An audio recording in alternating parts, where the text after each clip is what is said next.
Hello and welcome back. The Bronx remains the borough with the highest threats to housing stability in all of New York. That is according to a new study by the Association for Neighborhood and Housing Development.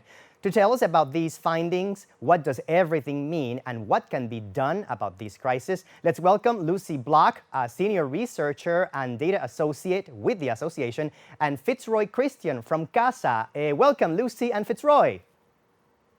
Thank you for having us here. Nice to meet you both. What are the most shocking revelations of this study? For me, it's both shocking and not shocking. I think when we do citywide and neighborhood-specific data analyses like these, we see numbers that come up in the Bronx that are really alarming and at the same time not surprising because they're trends and patterns that have been there for a very long time. In terms of specificity, what does the study reveal?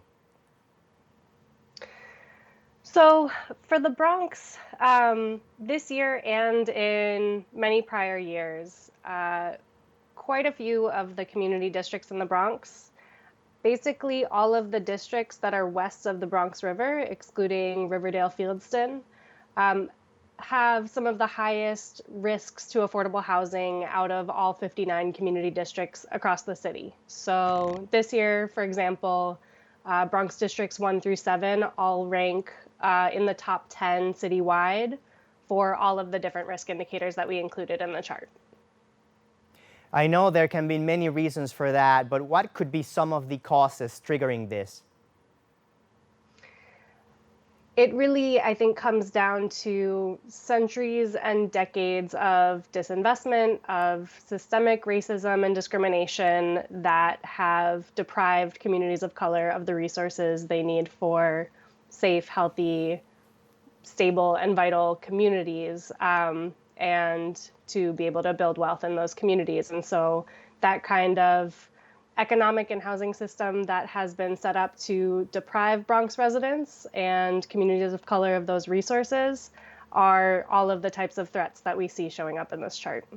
What does the study specifically say about Mud Haven, Grand Concourse, and University Heights?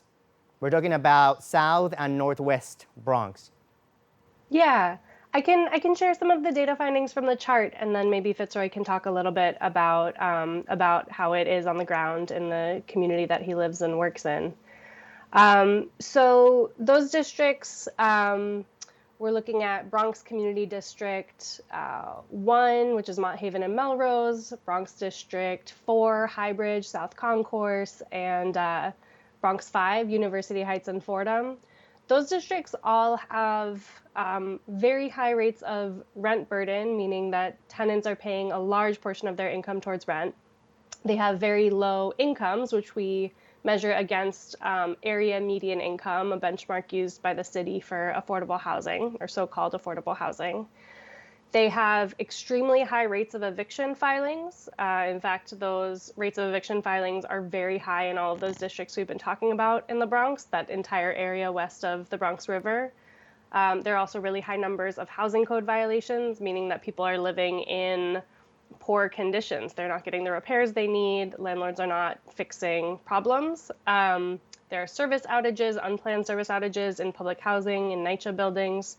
And at the same time, many of those districts, including Bronx Districts 1, 4, and 5, the neighborhoods that you're talking about, are seeing very high increases in residential sale prices, meaning that there's speculation going on, there is investment into these neighborhoods, and developers and landlords see opportunity there, while tenants who are there currently and residents who are there currently are facing abominable and unacceptable housing conditions. Fitzroy, you live in Mount Eden, if I'm not mistaken. Yes. What is the situation on the ground over there? What do you see?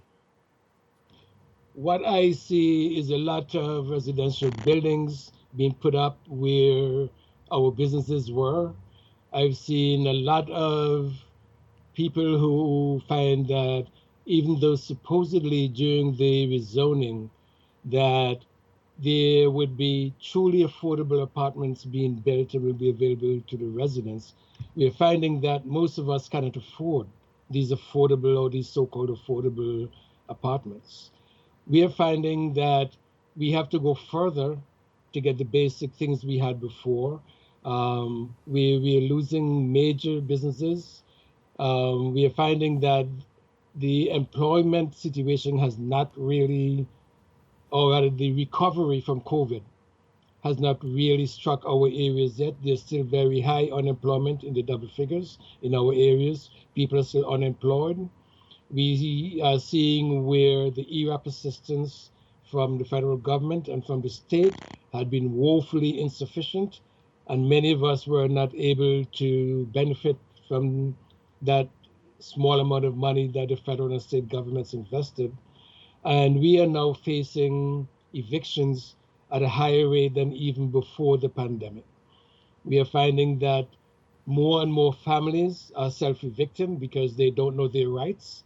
They don't know that they could fight back in court and that they themselves can take the landlords to court for the deplorable conditions in which they live.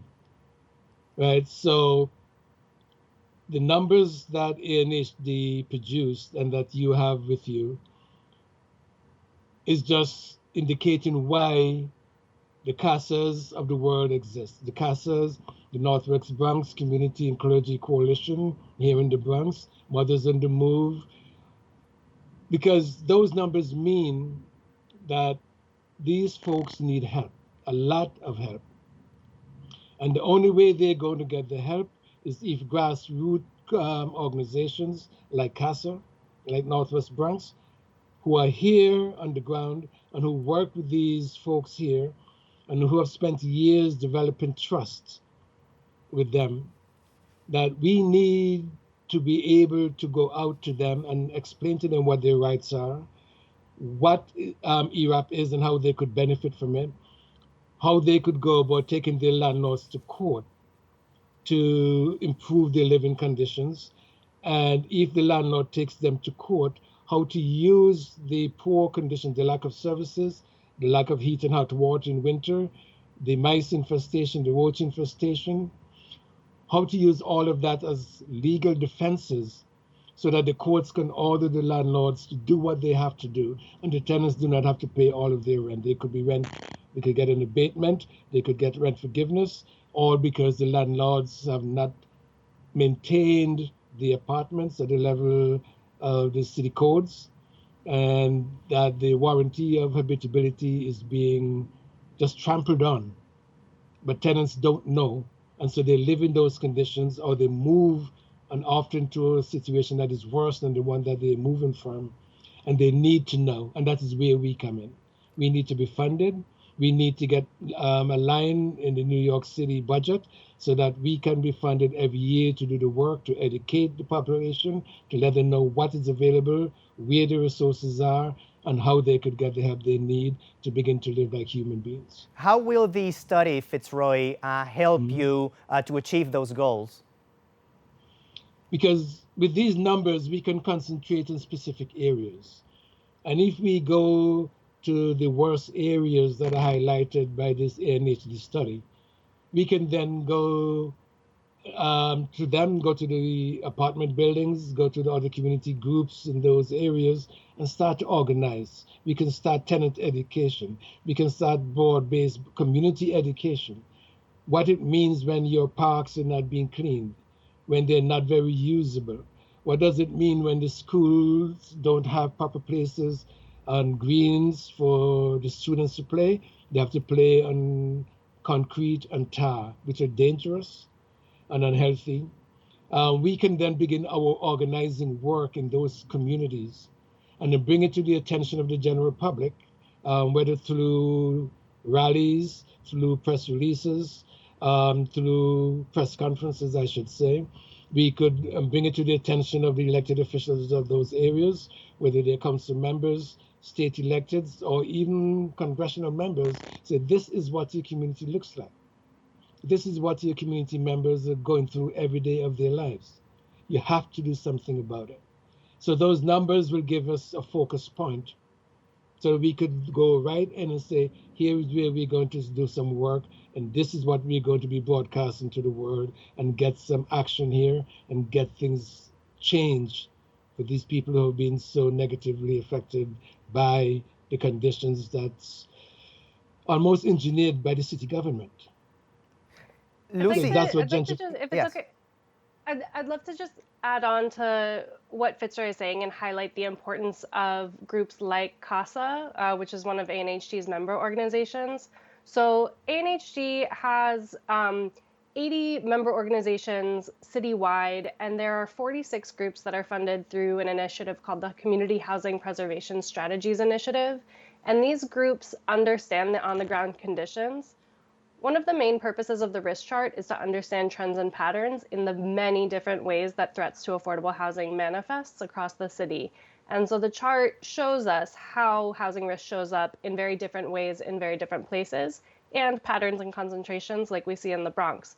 But groups like CASA on the ground are the ones who understand these conditions, and they can use this data to inform their work. But they're the ones who are responding to the specific problems that they're seeing, whether it's evictions, whether it's a rezoning and land is being bought up all around them and market rate units are being built that local residents can't afford. And so I just want to highlight the importance of there's not enough funding for tenant organizing and for this very specific local work that groups like CASA do incredibly well. And it's just really important that we get that kind of support so that we have an infrastructure of these frontline groups that are strong and sustainable, and that they're not worrying about whether they can pay their organizers year to year. And so I hope the housing risk chart can help highlight just the importance of the on-the-ground work that these groups do. Lucy, where is this study available and who can access it? Anyone can access it. It's on our website, anhd.org. Now, Fitzroy, in terms of home ownership itself, what is the impact of what you see happening on the ground? I don't have any hard numbers to give you, Javier, but by walking around in my community, I'm seeing where there are tall buildings cutting off the lights to the smaller homeowner buildings, a 1 and 2 family, maybe 1-story building that a family may have. We are seeing where there are folks coming around and offering monies to these homeowners to buy them out so that they could use their little spot to add to their the space they want where they're building their high rises already.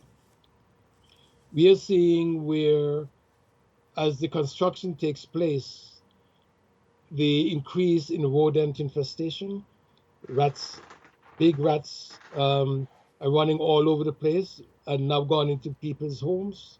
And these homeowners now have to be thinking, should I stay here where I've put down my roots for the last 30, 35, 40 years, or get out of here? They're seeing where I'm being priced out of my area.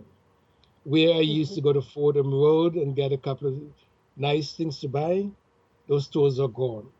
Where I used to go to Morales and get some nice nails, some cement to repair my homes, I now have to drive 4 miles away to go to Home Depot, or go to Westchester, go to New Jersey to go to a Lowe's or one of these other stores, right? This is how these people are being impacted. Thanks, Lucy and Fitzroy, for that information. Sorry we don't have more time. We definitely have to continue this conversation. This is a topic that is not going to go away for a while. Thanks for the work you're doing. Okay, but if I may just add this, and this is why if anyone walks down to the 167th Street and they go on concourse near the housing court, they will always see the court being filled. Because in our area in the Bronx, we have almost 44% of all eviction cases in New York City. 44% of all cases, because this is a new frontier. This is where people are coming back in. This is where the people of color now being pushed out to accommodate a new set of people. And this is why the courts are filled. And this is why we need the ANHD so that they could give us those numbers so we can know what our work will have to be so that those of us who live here can stay in the Bronx. Thank you, Fitzroy. Very, very Bronx. powerful information. We'll be right back.